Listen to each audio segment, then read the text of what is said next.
Okay, I love crime stories. I love noirs, and so when I was 21, and this came out with all the actors I actually love. I love James Gardner. I like Gene Hackman. I like Paul Newman. I like Emmett Walsh. And in their movie, and all those people have actually played private detectives in other movies. And I thought, wow, this has got to be just sensational movie. And it's Robert Benton. He loves noirs too. Yeah. I mean, this has got to be just a home run. And it's one of the, of course, it's called Twilight, and I think everybody kind of forgot about this movie. Yeah. Wait, where are the vampires? Where's Pattinson? You promised me something. Yeah. Today we're talking about the other Twilight movie.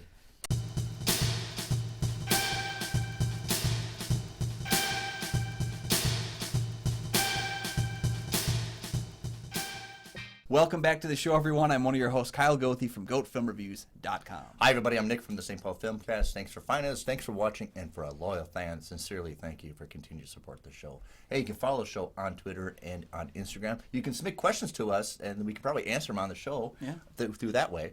Also, we do have a Patreon. Check that out for some great deals for movies, and tell us what movies we should review in the future. Both Kyle and I are members of the Minnesota Film Critics Alliance. Check out that webpage for our votes for best of the 2022 Yeah, I agreed year. with most of them. I agree with most of them. That's, you can't have it all. Can't have it all your cake. And check out the webpage for critics reviews as well as ours. And today we're talking about a movie that people kind of forgot because there's another movie with the same title. Yeah. But there's also a lot of faults with it. We're talking about Twilight. There's faults with both of them. Yeah. Both. Twilight. Ex-cop Harry Ross lives with his wealthy actor friend Jack, who asks him to participate in paying money off to blackmailers. In doing so, Harry ends up stumbling upon a Hollywood cold case involving Jack's wife's former husband's death. So this is directed by Robert Benton, who made his first movie, Bad Company, and that was kind of a surprise hit because the title of the movie kind of coincided with a band that came out at the time, Bad Company. And a song. And a song, Bad Company, which is really weird because all of a sudden you have this movie come out which is no affiliation with the band, and the band starts making popular at the time too, Bad Company. But then he did a movie called The Late Show, and then it's a kind of a gritty 70s neo-noir with Lily Tomlin and Art Carney, with a kind of a mesh, kind of awkward duo. Art Carney's a private detective. But if you like those gritty neo-noirs, it's a very interesting character noir movie.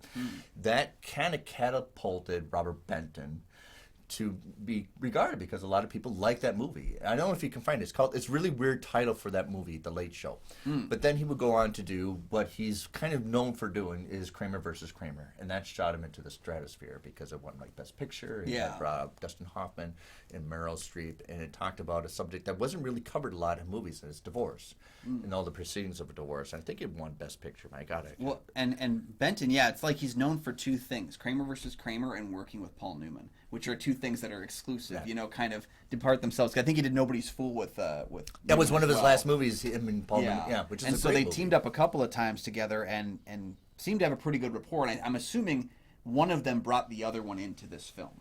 It was either Benton who brought Newman in or Newman who somebody brought did. Benton. Somebody pulled in somebody, right? Yeah. Robert Benton also co-wrote screenplays for Bonnie and Clyde, which kind of got him started. He was primary writer, but he was co-writing Bonnie and Clyde, which is a fantastic movie that we should actually cover eventually with director Arthur Penn, but also stars Gene Hackman. He's co-starring in that movie. And then he co-wrote with Richard Donner Superman. And I think he came in after Mario Puzo wrote the god-awful first draft of Superman to kind of give it a kind of a Richard Donner flavor. Somebody's got to get their heart broken in a movie. Can you write that, Robert? Oh, yeah, obviously. Yeah. And there's another movie I think you should check out in 1982 called The Still of the Night with Roy Schneider and Meryl Streep. It's a very psychological noir stalker movie where Meryl Streep is being stalked and she doesn't know which one of the people in her life is stalking her. Could it be Roy Schneider? Could it be? Who is it? Right. Which also has another song that came out Still in Night. Pretty close to its release as well. So we're going to talk about Twilight from 1998, and this comes a couple months after L.A. Confidential, where we got another big monster hit of noir kind of. That was flavor. 97 for LA, 97, right? But this came that out. was a Christmas This release came out too. in the spring of '98, so we're kind of still in the wake of L.A. Confidential, and then you stick this one to the video stars, and people kind of already decompressing from noirs from watching this movie. Well, and it's one of those things where a movie comes out like an LA Confidential that is so central to a genre Yeah. Like, because these types of movies, they were not happening in the 90s. They happened, but they were not happening. You know, like, it's almost like how 90s for horror even wasn't really happening until Scream hit in 95. And then it was like, oh, okay, horror's back. You forgot, everybody forgot we were still making horror movies in the 90s until Scream came out. And like, oh yeah, we're still doing this. Yeah. But like this one is like right in the center of like, it's redefined the genre. LA Confidential kind of redefined the genre. And then you get something that comes back out a couple months later that just doesn't seem to hit the zeitgeist in the same way. And everyone's going to compare it to LA Confidential because it's LA Confidential. And this was kind of a straight to rental almost. I don't think it played in, unless it was a major market theaters. So you have a lot of interesting actors. You have Paul Newman kind of in the twilight of his career. Yeah. You have Gene Hackman. This is one of his last movies. I didn't know that at the time. You have Susan Sarandon kind of carrying the weight. You also have rising stars that's fascinating to see because I don't think anybody knew Reese Witherspoon before this. And she'd done work, but was not a name by any sense. Yeah, and then this is Liv Schreiber after Scream. After Scream and Scream 2. Yeah. But yeah, like still, like even in those films, Scream 1, he's a background character. He is on footage in the film, and this is on TV. So he's not even really in that movie. It's like a cameo appearance from a guy who would eventually become right. named. It's actually Scream 2, he gets a couple actual scenes in the narrative, so we at least recognize him. Probably about as much. Come on, Sydney, we got to do this interview. Yeah, you know. But yeah, like you got Stockard Channing, who I've completely forgot about. Right. Yeah. When she showed up, I kind of had to pause and think to myself, like, that is her, right? Yeah. Like it's been since Grease that I've really noticed her on film. And Margot Martindale, you've seen from Licorice Pizza, right?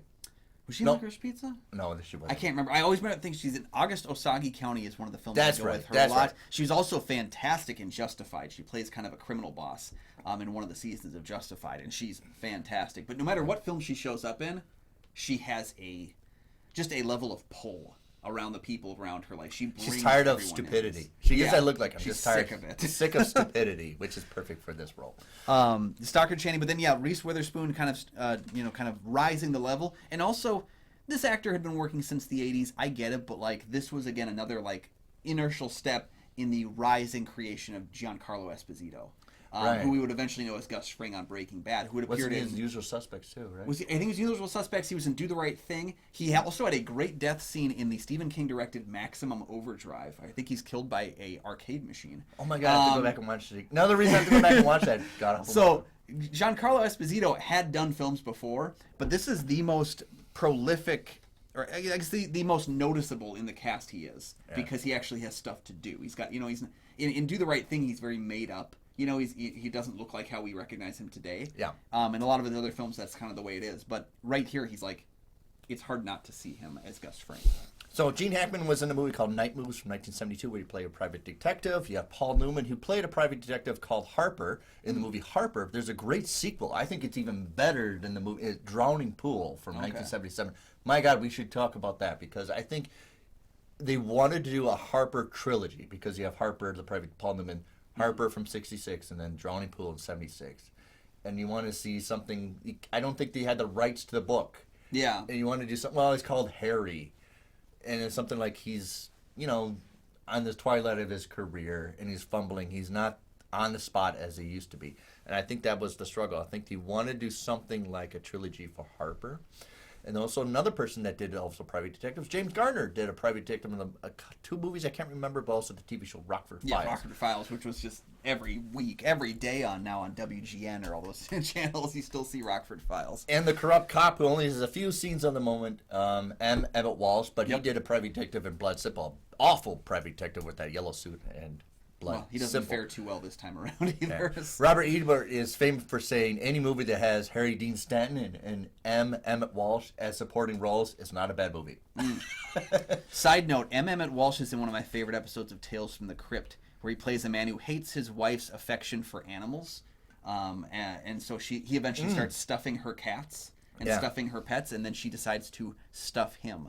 I think I saw Emma Walsh in Knives Out, and when you see that scene, I think like, that's right, he's in that freaking movie. I think I did out loud. I think I said, okay, we got a movie. He's in it. Now we got a movie. That's fair. So you got all these people. It's fascinating. They have hired them that all previously did private detectives in other previous works. Okay. And then you have, I think this is Reese's first movie. Is this her first movie? first notable film, first credit in like the opening credits at the very. This is I before can't election. speak to, before election, I think it was before Cruel Intentions. It's probably just maybe just a dance or Yeah. slip after, because that's Cruel Intentions. That's what she. Yeah, I feel like that was the case, and I think maybe this might have been just after that, because Reese Witherspoon in Cruel Intentions was seen as kind of the prissy little sweet girl. And I think it would have been a smart decision to release that film first, because here, of course, the film opens with a like Reese Witherspoon running away with an Yeah, old it's very older weird guy, beginning because and it has nothing of the theme and aesthetic. Of that's this the movie. weird thing about it. Is I know Reese Witherspoon is someone who is very, very adamant about not being nude on film, and this nudity has no bearing on the film at all. Yeah. And it feels kind of like a gross perversion of that, because she's playing an underage character, and it has no bearing on the story. Right. You know, usually when someone gets naked in a horror movie, they get killed 5 seconds later, and you're like, we shouldn't have gotten naked. Well, this kind of is just kind of there. Yeah, if you Paul Newman, you just bust in a hotel room and then they're in bed together, still sleeping, and then you just like, all right, get your clothes on. Yeah, it would have been so simple. Yeah. Because he does that in Drowning Pool with Melanie Griffin. Okay. Yeah. Well, as far as Newman and Hackman go, the two share so many similarities in parts of their career, in that they both have done high-end westerns. They've both done cop dramas. And Ben they the both hero, have done, Ben the bad guy. Yeah. They both have done two of my favorite disaster films of all time, in The Poseidon Adventure and The Towering Inferno. So I think there's that relationship that they've almost carried throughout their entire careers, where they've actually both done a lot of very similar roles, and yet Paul Newman always seems to be the good guy, and Gene Hackman always seems to be the bad guy. Right. I love when Gene Hackman is the bad guy. Yeah, But or at least he might be bad guy, you know. Might be a bad guy. And then you have, which is really weird because he's not carrying any of the title. Is James Gardner? I keep forgetting to talk about him because he's not in the cast at all. I know he's not the headline, but it's like, my God, the guy carried movies in the 60s and 70s. You're right. It felt like a cameo appearance the first time he showed up, and then he kept showing up. Yeah. Yeah, it's weird that they don't lead with James Garner, at least in like the main cast on the poster, or you don't have to have his face there, but put the name there, like make it known that he's in the movie, because I do feel like he's as much of a draw as Sarandon, as Hackman, maybe not Newman, but like for years, James Gardner and Paul Newman were best friends for years because they raced cars together. They competed. Yeah. I mean, James Gardner did Grand Prix, and that's how they got him started in the racing career. And I can't remember Paul Newman's race car movie. I can't remember the name of it. God, I'm going to hurt myself. Le Mans? Something like that. I think so. Yeah. But then they used to be. They had their own racing teams and cars. They would compete each other. They were best friends. They always liked to compete. I would like to see something like that. Put them in a car together or something like that, because they've been best friends off camera for years. They're never really on film together, hardly. Well, I don't that's think because Garner was never able to rise above the salad dressing. Jeez. Right. So we have a lot of content because I think casting, fantastic. You know, delivery and title. So up next, you can talk about it as our review of the very forgotten Twilight film. So this is Kyle's first time seeing this. This is actually only my second time seeing this. Well, I would say third time seeing this. So I want your first reaction to this. There's a lot of things going with it and a lot of things not going with it. I don't want to hurt anyone's feelings. Hurt them. I was embarrassed watching this movie. Yeah. Why? I was embarrassed for the cast that was in this movie, that they were not in a better movie. Let me be clear, because I know making a movie is hard. But as far as this one goes, What the it's hell's so going on? frustrating seeing them almost be great. Because I think Newman is doing a lot with his material. I think he is rising above the material You said the key so word well. here. Frustrating. Yeah, but there's just odd things. There is a needless subplot with Jack's daughter that we talked about, previously, about him picking her. It has no bearing on the film whatsoever. He doesn't even need to have a daughter at this point. Yeah. It doesn't have anything to do with the plot. I guess only in so that it brings Liev Schreiber into the film, but it just doesn't feel like it's really all that important to the narrative. The worst subplot of the film is the "did you shoot him in the dick" subplot. How does the movie spend so much time on this? Okay. So a lot of things that I would think, and Robert Ebert was right, there's a lot of paint by numbers noir with this. Yes. But also what I don't think is crass for crass sake. You have a lot of things that are just crass. Yeah. And it doesn't need to be. Talk about Paul Newman, did you get shot? Who the hell cares, right? What the hell? Also, you could just not have that at all in the movie. And that's a running gag in the rumor in the police station. But also, you talk about a character being super good at his job, but you never tell me, because throughout the whole movie, Paul Newman's character is supposed to be this great private detective in his twilight years, but he's doing everything wrong. Yeah. You're getting caught. Yeah. Yeah. You know, and then he talks his way out of things. Like, you should be arrested for breaking an entry. No problem.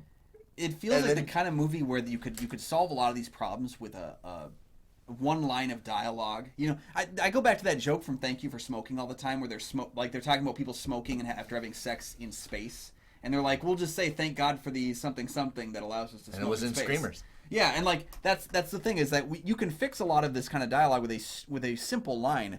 But yeah, like, it's very crass. I don't know another word to say, because Paul Newman goes visit James Garner and he's pissing off the ledge.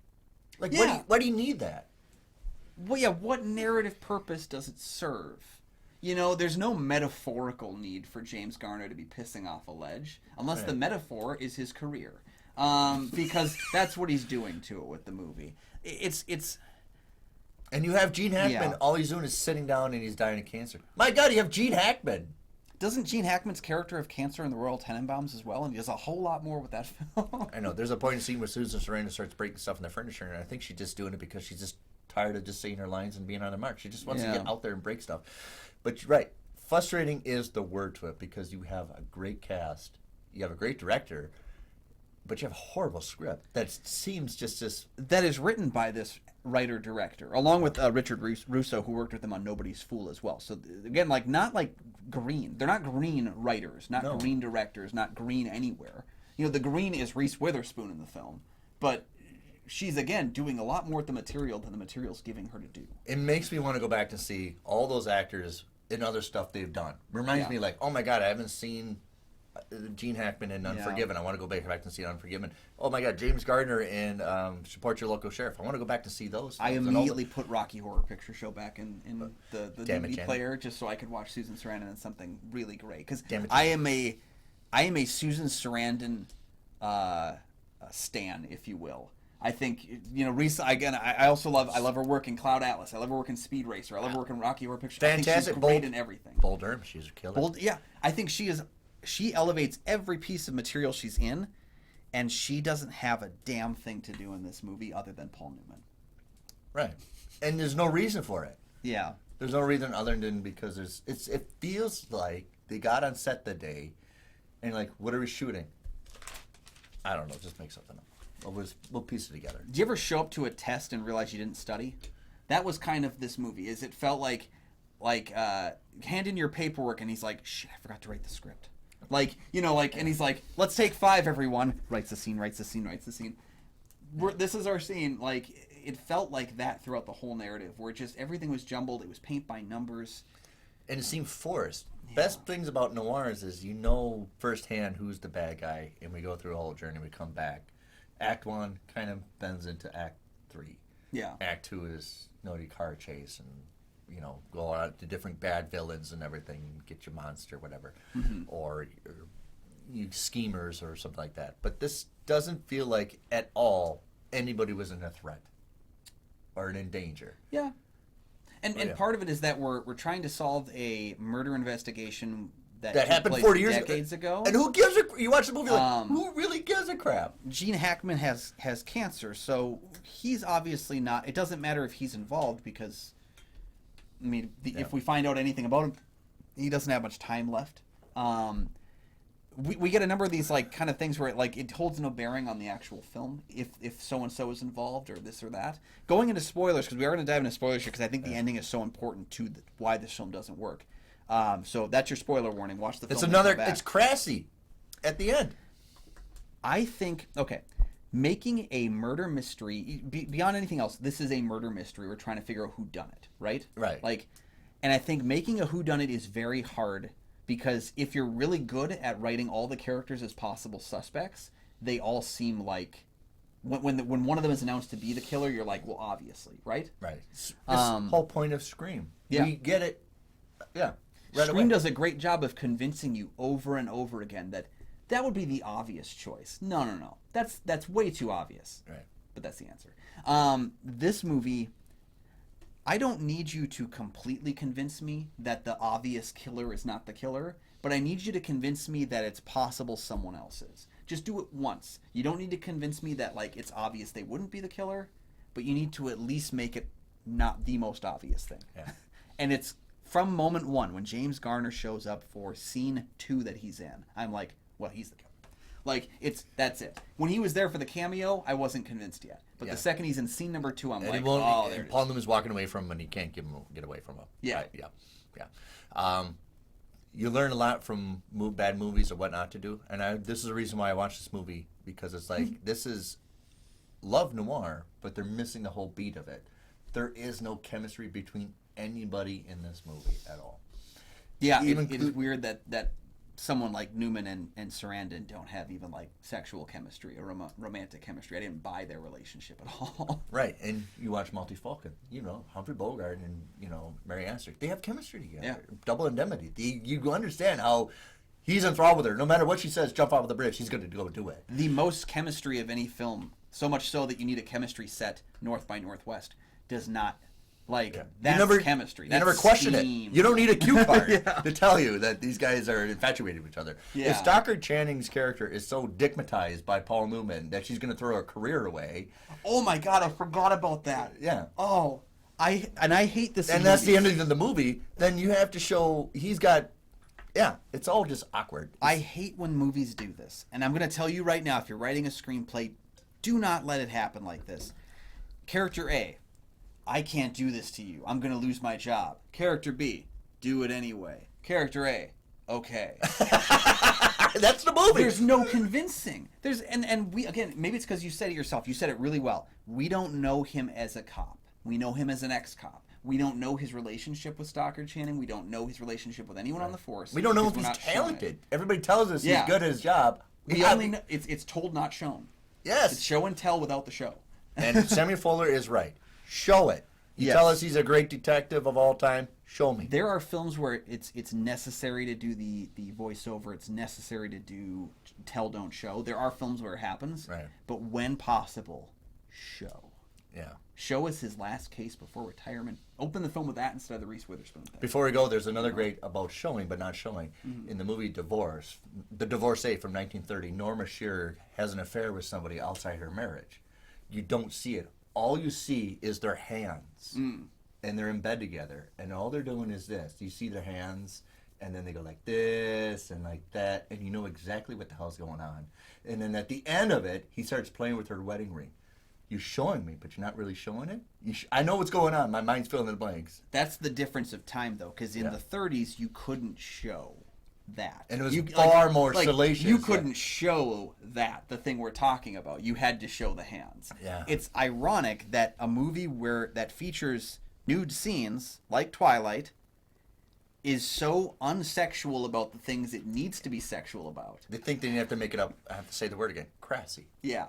It's almost like it's unnecessarily dirty without being dirty. Exactly. Because again, waiting for him to say it better. Newman and Sarandon, that should be steam, and it's not. Oh my God, yeah, and they keep their distance. And Stockard Channing and Newman should be steam, and it's not. Yeah. And hell, I'll be Reese Witherspoon and Liev Schreiber. If you're gonna show nudity, it should be steam, and it's not. Yeah. So once again, you learn some from bad movies, and I learned a lot from this movie of what I wanted to do, or what you should be doing, rather than You learn more from bad movies. If this movie were rice, I could stick my phone in it to dry out because it hasn't been steamed yet. Yeah. Still, I appreciate this Twilight movie than the other one. I'm not gonna have. I don't want to have a pissing contest. Because let me be clear. Both movies want to have. Yeah. Both movies are not good. But if I'm getting drunk with some friends, it's probably going to be the vampire movie. Yeah. Because at least I'm not frustrated watching it because I know it's bad. And this is a movie that should be better. You better put that in the headline. Frustrating. Yes. Have you seen Twilight? Yes, let us know your thoughts down below. Let us know if this is your favorite part of the unofficial Lou Harper my trilogy. Favorite Twilight movie. That's a low bar. That's that, right. I should rank the Twilight films and then put this in there somewhere. Spoiler, I have not got past watching the other Twilight movie I haven't got past the baseball scene. That's where I stopped. I've never seen. I haven't seen the first after. two in the theater with my now wife. I pulled as soon as this baseball's going on, and they kept going again. I was like, I'm done. You know, and I've yet to see afterward. Hey, join the Patreon and tell me to watch it. I'll finish the movie. This episode is about Twilight '98, but I need to tell you guys this story because I think it's funny. So you're going to get an extra minute of enjoyment here. I used to work in retail. When the Twilight films would come out, we would do midnight releases for them at my job. And I was always put in charge of them because I was the movie guy. And I remember playing up the last Twilight movie coming out because we made a lot of money at our business selling these movies at midnight screenings. I built aisles of garlic food, of red drinks. Oh, you typical retailer. I put out red action figures. Packets of red Kool-Aid. Yeah, huh? I put out makeup kits so you could do your own pale makeup. I did a ton of stuff for this final Twilight film to release. Packets of red Kool-Aid. My boss at the time thought I was such a big fan of the Twilight movies that he bought me all 5 of them, and thought that would be a real win. Would be to buy me the Twilight movies because I was obviously such. He a didn't big know fan. you were an entrepreneur rather than Yeah, apparently I sold it so well that he thought I loved him too. So now I have all 5 Twilight films on Blu-ray. So thank you for that, and thank you guys for watching the show and for letting us know your favorite Twilight films, your favorite Lou Harper unofficial sequels, and your favorite Robert Benton films down below. We'd love to have the conversation with you. One of our favorite things is getting a chance to talk with our viewers in the comments. No kidding. Put a We comment love down below. I love talking to it. you. It helps the channel too, so why not do that, as well as liking and subscribing. Thank you guys for joining us. You can find all my film reviews over at goatfilmreviews.com. You can find my show, the St. Paul Filmcast, anywhere find podcasts. It's hard to get out.